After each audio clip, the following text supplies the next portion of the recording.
నమస్కారం.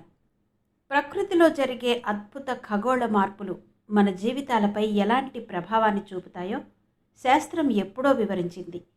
అయితే ఈరోజు మనం చూడబోయేది సామాన్యమైన గ్రహణం కాదు. సరిగ్గా మరికొన్ని గంటల్లో ఆకాశంలో ఒక అద్భుతం జరగబోతోంది. అదే సంపూర్ణ చంద్రగ్రహణం. చంద్రుడు రక్తం రంగులోకి మారి ఈ బ్లడ్ మూన్ ప్రభావం వల్ల కొన్ని రాసుల వారికి అదృష్టం వరిస్తుంటే, మరికొన్ని రాసుల వారికి మాత్రం జాతకరీత్యా కొన్ని దోషాలు చుట్టుముట్టే అవకాశం ఉందని జ్యోతిష శాస్త్ర పండితులు హెచ్చరిస్తున్నారు. ప్రాణగండం వంటి పదాలు విన్నప్పుడు భయం కలగడం సహజం. కానీ మృత్యుంజయుడైన ఆ పరమశివుడి అనుగ్రహం ఉంటే ఎలాంటి గండాలైనా పటాపంచలవుతాయి. మనల్ని మరణం నుండి కూడా తప్పించి కాపాడే ఆ భోళా శంకరుడిని స్మరిస్తూ క్రింద కమెంట్ బాక్స్లో ఇప్పుడే హరహర మహాదేవ అని టైప్ చేయండి. ఆ మహాశివుడి ఆశీస్సులు మీకు ఎల్లప్పుడూ ఉండాలని కోరుకుంటూ ఈ ముఖ్యమైన సమాచారాన్ని మీ అందరికీ చేరవేయడం కోసం ఇప్పుడే ఈ వీడియోను లైక్ చేయండి. ముందుగా ఈ గ్రహణ సమయాల గురించి తెలుసుకుందాం. ఈరోజు అంటే మార్చి 3, 2026 చంద్రగ్రహణం. గ్రహణ స్పర్శకాలం మధ్యాహ్నం 3 గంటల 20 నిమిషాలు. గ్రహణ మధ్యకాలం సాయంత్రం 5 గంటల 3 నిమిషాలు. గ్రహణ మోక్షకాలం రాత్రి 6 గంటల 47 నిమిషాలు. దాదాపు 2 గంటలకు పైగా చంద్రుడు రాహువు పట్టులో ఉండబోతున్నాడు.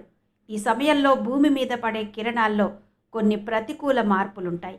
ముఖ్యంగా గర్భిణీ స్త్రీలు, ఒక ప్రత్యేక రాశిలో పుట్టినవారు ఈ సమయంలో బయటకు రాకుండా ఉండడం శ్రేయస్కరం.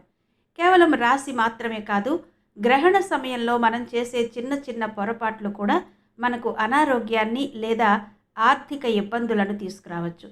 అవేంటో తెలిస్తే మీరు నిజంగా ఆశ్చర్యపోతారు. ఆ పొరపాట్లేంటి, మరియు గ్రహణం పడుతున్న ఆ రాశి ఏది అనేది మనందరం అర్థం చేసుకోవాలి. జ్యోతిష శాస్త్రం ప్రకారం ఈ సంపూర్ణ చంద్రగ్రహణం సింహరాశిలో సంభవిస్తోంది. ముఖ్యంగా మఖ నక్షత్రంలో ఈ గ్రహణం ఏర్పడుతుండడం సింహరాశిలో పుట్టిన వారికి జాతకరీత్యా కొంత ప్రతికూల సమయం అని చెప్పొచ్చు. వీరితో పాటు కుంభరాశి వారికి కూడా కొన్ని ఇబ్బందులు ఎదురయ్యే అవకాశం ఉంది.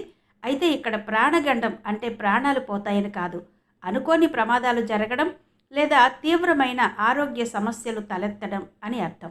అందుకే ఈ రాశుల వారు గ్రహణ సమయంలో శివనామస్మరణ చేస్తూ ఇంట్లోనే ఉండడం అత్యంత ఉత్తమం.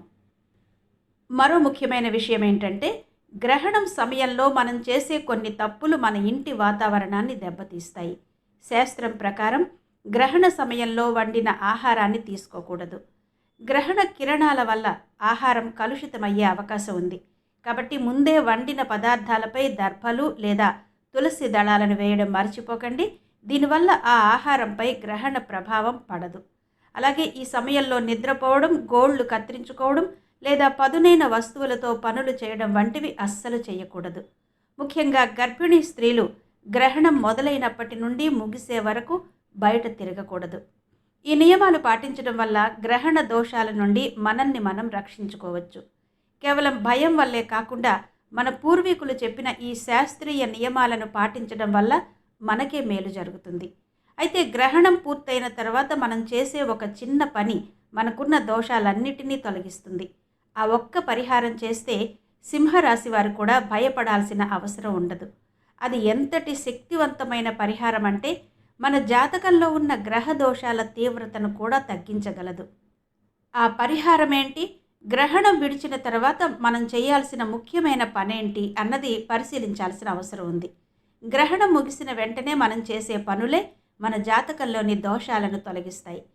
రాత్రి 8 గంటల 27 నిమిషాలకు గ్రహణం పూర్తిగా విడిచిన తర్వాత ప్రతి ఒక్కరూ చేయాల్సిన మొదటి పని స్నానం చేయడం. గ్రహణ కాలంలో పడే ప్రతికూల కిరణాల ప్రభావం మన శరీరంపై ఉంటుంది. కాబట్టి తల స్నానం చేయడం వల్ల ఆ అశుభ్రత తొలగిపోతుంది. ముఖ్యంగా సింహరాశి వారు మరియు మఖ నక్షత్రం వారు స్నానం చేసే నీటిలో కొద్దిగా గంగాజలం లేదా పసుపు వేసుకుంటే ఇంకా మంచిది. స్నానం పూర్తయిన తర్వాత మీ ఇంట్లోని పూజా గదిని శుభ్రం చేసుకుని దీపారాధన చేయాలి. ఆ సమయంలో మృత్యుంజయ మంత్రాన్ని కానీ శివ అష్టకాన్ని కానీ పఠించడం వల్ల గ్రహణ దోషాలన్నీ పటాపంచలవుతాయి. కేవలం పూజ మాత్రమే కాదు, శాస్త్రం ప్రకారం గ్రహణం తర్వాత చేసే దానం వేల రెట్ల పుణ్యాన్ని ఇస్తుంది. ముఖ్యంగా పేదవారికి బియ్యం, పప్పు ధాన్యాలు లేదా తెల్లటి వస్త్రాలను దానం చేయడం వల్ల చంద్రుడి అనుగ్రహం మీకు లభిస్తుంది. ఇక సింహరాశి వారు ఈ సమయంలో ఏదైనా శివాలయాన్ని దర్శించుకుని అభిషేకం చేయించుకుంటే వారికి ఉన్న ఎలాంటి గండాలైనా తొలగిపోయి ఆరోగ్యం మరియు ఐశ్వర్యం చేకూరుతాయి. భయం అన్నది మన మనసులోనే ఉంటుంది, కానీ భక్తితో ఈ చిన్న చిన్న పరిహారాలు పాటిస్తే ఎలాంటి గ్రహణమైనా మనకు శుభాన్నే కలిగిస్తుంది. స్నానం చేయడం ఎంత ముఖ్యమో గ్రహణ ప్రభావం మన ఇంటిపై ఉండకుండా చూసుకోవడం కూడా అంతే ముఖ్యం. గ్రహణం విడిచిన వెంటనే ఇంటినంతటినీ శుభ్రం చేసుకోవాలి. వీలైతే నీటిలో కొద్దిగా కళ్ళుప్పు లేదా పసుపు కలిపి ఇల్లు తుడవడం వల్ల ప్రతికూల శక్తి తొలగిపోతుంది. ఇంట్లోని గడపలకు పసుపు రాసి కుంకుమ పెట్టడం వల్ల శుభ ఫలితాలుంటాయి. ఇక ఆహారం విషయానికి వస్తే గ్రహణ సమయంలో వండిన పదార్థాలను తినకూడదని మనం ముందే చెప్పుకున్నాం. గ్రహణం ముగిశాక ఆ పాత ఆహారాన్ని పారవేసి కొత్తగా వండుకున్న తాజా భోజనాన్ని మాత్రమే స్వీకరించాలి. ఒకవేళ మీరు పాలు, పెరుగు లేదా నీటిలో దర్భలు వేసి ఉంచినట్టయితే వాటిని మాత్రం వాడుకోవచ్చు. కానీ పచ్చి కూరగాయలు లేదా కోసి ఉంచిన పండ్లను మాత్రం చాలా జాగ్రత్తగా చూసుకోవాలి. ముఖ్యంగా సింహరాశి వారు గ్రహణం ముగిసిన తర్వాత మొదటిసారి తీసుకునే ఆహారంలో కొద్దిగా తేనె లేదా తులసి తీర్థం కలుపుకుని తీసుకోవడం వల్ల జాతక రీత్యా ఉన్న దోషాలు తగ్గుముఖం పడతాయి. గ్రహణానికి ముందు ఉపవాసం ఉన్నవారు గ్రహణం విడిచిన తర్వాత నేరుగా భారీ భోజనం చేయకుండా తేలికపాటి ఆహారంతో మొదలు పెట్టడం ఆరోగ్యానికి కూడా ఎంతో మంచిది. శాస్త్రం ప్రకారం గ్రహణ దోష నివారణకు కేవలం స్నానపానాదులే కాదు, మన ఇంట్లో వెలిగించే దీపం కూడా ఒక అద్భుతమైన మార్గం. దీపం వెలిగించి ఆ పరమశివుడిని మనసారా ప్రార్థిస్తే ఆ ఇల్లంతా సకల శుభాలు కలుగుతాయి. అసలు గ్రహణం విడిచిన తర్వాత శివాలయంలో ఎలాంటి పూజలు చేయించుకోవాలి, ఏ రంగు వస్త్రాలు ధరిస్తే దోషం త్వరగా తొలగిపోతుంది. గ్రహణ సమయంలో రాహువు ప్రభావం చంద్రుడిపై ఉంటుంది కాబట్టి ఆ చంద్రుడిని తన శిరస్సుపై ధరించిన ఆ చంద్రశేఖరుడిని దర్శించుకోవడం వల్ల జాతకంలోని దోషాలన్నీ తొలగిపోతాయి. ముఖ్యంగా సింహరాశి వారు ఈ సమయంలో శివలింగానికి పాలాభిషేకం చేయించడం లేదా కనీసం పంచామృతాలతో అభిషేకం చేయించడం వల్ల అనుకోని గండాల నుండి బయటపడవచ్చు. మరో ఆసక్తికరమైన విషయం ఏంటంటే గ్రహణ దోష నివారణకు రంగులు కూడా ప్రధాన పాత్ర పోషిస్తాయి. గ్రహణం విడిచిన తర్వాత స్నానం చేసి కొత్త వస్త్రాలు లేదా ఉతికిన శుభ్రమైన వస్త్రాలు ధరించాలి. ఆ సమయంలో నలుపు లేదా ముదురు రంగు దుస్తులను ధరించకుండా ఉండడం మంచిది. తెలుపు, పసుపు లేదా లేత రంగు దుస్తులు ధరించడం వల్ల మన శరీరంలో సానుకూల శక్తి పెరుగుతుంది. చంద్రుడికి ప్రీతికరమైన తెలుపు రంగు వస్త్రాలు ధరించడం వల్ల మానసిక ప్రశాంతత లభిస్తుంది. కేవలం పెద్దలే కాదు, ఇంట్లో ఉన్న చిన్న పిల్లలకు కూడా గ్రహణం విడిచిన తర్వాత చిన్నపాటి దిష్టి తీయడం లేదా రక్షారేఖను కట్టడం వల్ల గ్రహణ ప్రభావం వారిపై పడకుండా ఉంటుంది. మనం చేసే ఈ చిన్న చిన్న పనులు మనల్ని భవిష్యత్తులో వచ్చే పెద్ద పెద్ద సమస్యల నుండి కాపాడుతాయి. శాస్త్రం చెప్పిన ఈ రహస్యాలను పాటించడం వల్ల మన ఇంట్లో లక్ష్మీదేవి నిలకడగా ఉంటుంది. అయితే గ్రహణ సమయంలో జాతక రీత్యా దోషం ఉన్నవారు కేవలం స్నానం, పూజ చేస్తే సరిపోతుందా, లేక వారు ప్రత్యేకంగా పఠించాల్సిన మంత్రాలు ఏమైనా ఉన్నాయా? గ్రహణ సమయంలో మన నోటి నుండి వచ్చే ఒక్కో శబ్దం మన ప్రాణశక్తిని ఎలా ప్రభావితం చేస్తుంది, ఆ మంత్రాల శక్తి ఏంటో కూడా మనం తెలుసుకోవాలి. గ్రహణ సమయం అనేది కేవలం ఒక ఖగోళ మార్పు మాత్రమే కాదు, అది మన శరీరంలోని శక్తి కేంద్రాలను ప్రభావితం చేసే సమయం. శాస్త్రం ప్రకారం గ్రహణ కాలంలో మనం చేసే జపం 1000 రెట్లు ఎక్కువ ఫలితాన్ని ఇస్తుంది. అందుకే ఈ సమయంలో అనవసరమైన మాటలు మాట్లాడకుండా మౌనంగా ఉంటూ మనసులో ఇష్టదైవాన్ని స్మరించుకోవాలి. ముఖ్యంగా ప్రాణగండం లేదా అనారోగ్య సమస్యలు ఉన్నవారు ఈ సమయంలో మృత్యుంజయ మంత్రాన్ని జపించడం వల్ల వారి ప్రాణశక్తికి ఒక రక్షణ కవచం ఏర్పడుతుంది. మన శరీరంలో ఉండే సప్త చక్రాలు గ్రహణ సమయంలో వచ్చే ప్రతికూల తరంగాల వల్ల ప్రభావితమవుతాయి. ఆ సమయంలో మనం చేసే మంత్రోచ్చరణ వల్ల కలిగే కంపనాలు ఆ ప్రతికూలతను అడ్డుకుంటాయి. కేవలం సింహరాశి వారే కాదు, ఏ రాశి వారైనా సరే గ్రహణ సమయంలో శివ పంచాక్షరి మంత్రాన్ని అంటే ఓం నమః శివాయ అనే నామాన్ని పఠిస్తే చాలు. ఆ శక్తి వల్ల మన చుట్టూ ఉన్న వాతావరణం శుద్ధి అవుతుంది.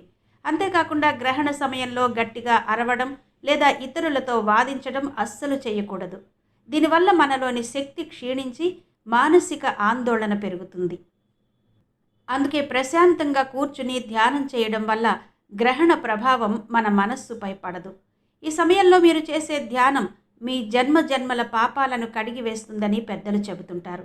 అయితే గ్రహణ సమయంలో మనకు తెలియకుండా చేసే కొన్ని పనులు మన ఇంటి ఆర్థిక పరిస్థితిని కూడా దెబ్బతీస్తాయి. మరి ఆ ఆర్థిక ఇబ్బందులు రాకుండా ఉండాలంటే గ్రహణ సమయంలో ఏ వస్తువులను తాకకూడదు, అలాగే గ్రహణానంతరం ఏ వస్తువులను దానం చేస్తే మన ఇంట్లో ఉన్న దరిద్రం తొలగిపోయి అష్టైశ్వర్యాలు సిద్ధిస్తాయో మనం అర్థం చేసుకోవాలి. ఆ రహస్యాలేంటో మనం తెలుసుకోవాల్సిన సమయం ఇది. చాలామంది గ్రహణం అంటే కేవలం ఆరోగ్యానికి సంబంధించింది మాత్రమే అనుకుంటారు. కానీ జ్యోతిష శాస్త్రం ప్రకారం గ్రహణ సమయం మన ఆర్థిక స్థితిని కూడా ప్రభావితం చేస్తుంది. గ్రహణ కాలంలో ఎవరికి అప్పు ఇవ్వడం కానీ, ఎవరి దగ్గరైనా అప్పు తీసుకోవడం కానీ అస్సలు చేయకూడదు. ఈ సమయంలో చేసే ధన లావాదేవీల వల్ల లక్ష్మీదేవి అనుగ్రహం తగ్గి అనవసరమైన ఖర్చులు పెరిగే అవకాశం ఉంది. అందుకే మీ దగ్గర ఉన్న డబ్బును లేదా బంగారాన్ని ఈ సమయంలో బయటకు తీయకుండా భద్రంగా ఉంచడం శ్రేయస్కరం. ముఖ్యంగా గ్రహణం పడుతున్న సింహరాశి వారు ఈ సమయంలో ఏదైనా కొత్త వ్యాపార ఒప్పందాలు లేదా ఆస్తుల కొనుగోలు వంటి నిర్ణయాలను వాయిదా వేసుకోవడం మంచిది. గ్రహణ ప్రభావం ఉన్నప్పుడు తీసుకునే ఆర్థిక నిర్ణయాలు భవిష్యత్తులో నష్టాలకు దారితీసే ప్రమాదం ఉంది. దీనికి బదులుగా గ్రహణం విడిచిన తర్వాత మీ శక్తి కొద్దీ పేదలకు దానం చేయడం వల్ల మీ ఇంట్లో ధనధాన్యాలకు కొరత ఉండదు. శాస్త్రం ప్రకారం గ్రహణానంతరం చేసే దానానికి ఒక ప్రత్యేకత ఉంది. చంద్రుడికి సంబంధించిన బియ్యం, పాలు లేదా పెరుగు వంటి తెల్లటి వస్తువులను దానం చేయడం వల్ల జాతకంలోని చంద్రదోషం తొలగిపోయి మానసిక ప్రశాంతత లభిస్తుంది. అలాగే ఎరుపు రంగు పప్పు ధాన్యాలు లేదా వస్త్రాలను దానం చేయడం వల్ల గ్రహణ గండం నుండి ఉపశమనం లభిస్తుంది. మీరిచ్చే ఈ చిన్న దానం ఒకరి ఆకలిని తీర్చడమే కాకుండా మీ కుటుంబానికి ఒక రక్షణ కవచంలా మారుతుంది. కేవలం వస్తువులే కాదు, గ్రహణ సమయంలో మనం చేసే పుణ్యకార్యాలు మన వంశాభివృద్ధికి కూడా తోడ్పడతాయి. అయితే గ్రహణం ముగిసిన తర్వాత ప్రతి ఒక్కరూ తమ ఇంట్లో ఒక ప్రత్యేకమైన చోట దీపం వెలిగించాలి. ఆ ఒక్క దీపం మీ ఇంట్లో ఉన్న చీకట్లను, దరిద్రాన్ని పారద్రోలి అష్టైశ్వర్యాలను తీసుకువస్తుంది. మరి ఆ దీపాన్ని ఎక్కడ వెలిగించాలి, ఏ నూనెతో వెలిగిస్తే లక్ష్మీ కటాక్షం సిద్ధిస్తుంది, ఆ విశేషాలు ఇప్పుడు మనం తెలుసుకుందాం. గ్రహణం ముగిసిన తర్వాత ప్రతి ఒక్కరూ తమ ఇంట్లో ఒక ప్రత్యేకమైన చోట దీపం వెలిగించాలి. ఆ ఒక్క దీపం మీ ఇంట్లో ఉన్న చీకట్లను, దరిద్రాన్ని పారద్రోలి అష్టైశ్వర్యాలను తీసుకువస్తుంది.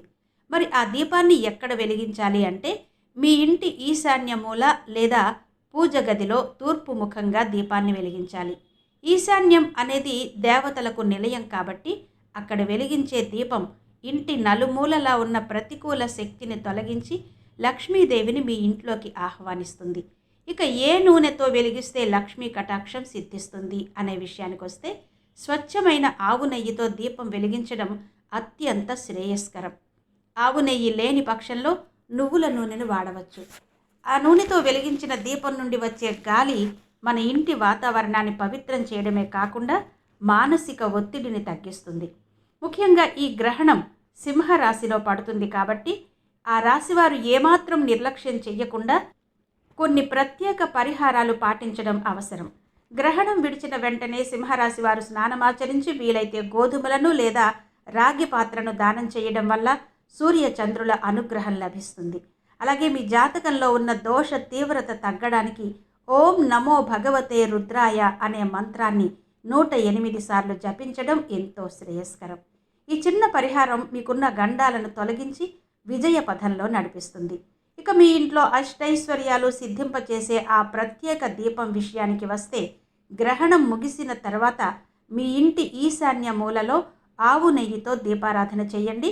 ఆ దీపపు వెలుగు మీ ఇంట్లో ఉన్న నకారాత్మక శక్తిని పారద్రోలి లక్ష్మీ కటాక్షాన్ని తీసుకువస్తుంది. భయం అన్నది మన మనసులోనే ఉంటుంది, కానీ శాస్త్రం చెప్పిన ఈ చిన్న చిన్న నియమాలు మరియు ఆ పరమశివుడిపై భక్తి ఉంటే ఎలాంటి గ్రహణమైనా కూడా మనకు శుభాన్నే కలిగిస్తుంది. మన ప్రయత్నం మనది, ఆ దేవుడి ఆశీస్సులు ఎప్పుడూ మనతోనే ఉంటాయి. మరి ముఖ్యంగా గ్రహణం విడిచిన తర్వాత సింహరాశి వారు ఏ వస్తువులను అస్సలు ముట్టుకోకూడదు. అలాగే వారు తీసుకోవాల్సిన తుది జాగ్రత్తలేంటి? మన జీవితంలో ఇలాంటి గండాలను సునాయాసంగా దాటించే ఆ చివరి రహస్యమేంటో ఇప్పుడు మనం తెలుసుకోవాలి. గ్రహణం విడిచిన తర్వాత సింహరాశి వారు మరియు మఖ నక్షత్రం వారు మరికొన్ని తుది జాగ్రత్తలు పాటించడం చాలా అవసరం. ముఖ్యంగా గ్రహణం ముగిసిన వెంటనే స్నానం చేయకుండా ఏ వస్తువును తాకకూడదు. అలాగే ఇంట్లోని పాత బట్టలను లేదా విరిగిపోయిన వస్తువులను ఈ సమయంలో బయటపడేయకూడదు. గ్రహణం విడిచిన తర్వాత కనీసం 3 గంటల వరకు ఎవరితోనూ వాదించకూడదు, ప్రశాంతంగా ఉండాలి. సింహరాశి వారు ఈ సమయంలో గోధుమలను లేదా రాగి పాత్రను దానం చేయడం వల్ల సూర్య చంద్రుల అనుగ్రహం లభిస్తుంది. అలాగే మీ జాతకంలో ఉన్న దోష తీవ్రత తగ్గడానికి ఓం నమో భగవతే రుద్రాయ అనే మంత్రాన్ని వీలైనన్ని ఎక్కువసార్లు జపించడం ఎంతో శ్రేయస్కరం. ఈ చిన్న పరిహారం మీకున్న గండాలను తొలగించి విజయ పథంలో నడిపిస్తుంది. మన జాతకంలో గ్రహాల స్థితి ఎలా ఉన్నా ఆ మృత్యుంజయుడిని శరణు వేడితే చాలు, ఎలాంటి ఆపదైనా దరిచేరదు. ఈ సంపూర్ణ చంద్రగ్రహణం గురించి మనం తెలుసుకున్న ఈ విషయాలు మీకు మరియు మీ కుటుంబానికి రక్షణ కవచంలా మారతాయని ఆశిస్తున్నాను. భయం అన్నది మన మనసులోనే ఉంటుంది, కానీ భక్తితో ఈ చిన్న చిన్న నియమాలు పాటిస్తే ఎలాంటి గ్రహణమైనా మనకు శుభాన్నే కలిగిస్తుంది. మన ప్రయత్నం మనది, ఆ దేవుడి ఆశీస్సులు ఎప్పుడూ మనతోనే ఉంటాయి. ఇలాంటి మరెన్నో ఆసక్తికరమైన మరియు శాస్త్రోక్తమైన విషయాల కోసం మన ఛానల్ని ఇప్పుడే సబ్స్క్రైబ్ చేసుకోండి. ఈ సమాచారం మీ మిత్రులకు, బంధువులకు కూడా ఉపయోగపడాలని కోరుకుంటే వెంటనే ఈ వీడియోను లైక్ చేసి షేర్ చేయండి. ఆ పరమశివుడి అనుగ్రహం మనందరిపై ఎల్లప్పుడూ ఉండాలని మనసారా కోరుకుంటూ సెలవు తీసుకుంటున్నాను. లోకా సమస్త సుఖినో భవంతు. హర హర మహాదేవ.